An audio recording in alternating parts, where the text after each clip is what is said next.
Justice. How often do we see that in our society? Some people do terrible things and get away with them, while others try to do what is right and hardships come their way. How about when we are the one being affected? Have you ever felt like you got a raw deal because something happened that you did nothing to deserve?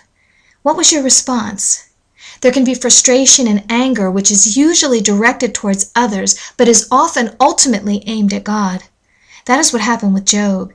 He was a righteous man who was pursuing God and living a holy life when everything was taken from him.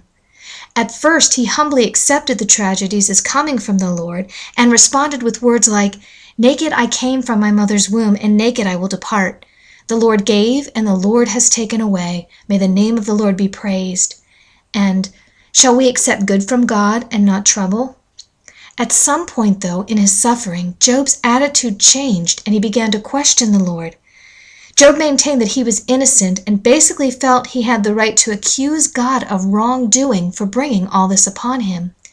There's a point when the Lord speaks to Job, but he doesn't defend his actions. Instead, he reveals more of who he is, the sovereign, all-powerful God who is beyond the inquiring of man.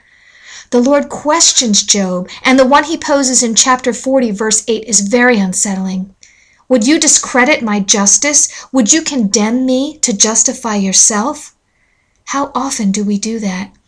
God is just and everything he does is right, yet when we feel he has wronged us, we are condemning him to justify ourselves, just as Job did. May it never be. O Lord, help us to see you more clearly and receive all things as coming from your hand, knowing they are part of your plan for our lives and will bring you glory.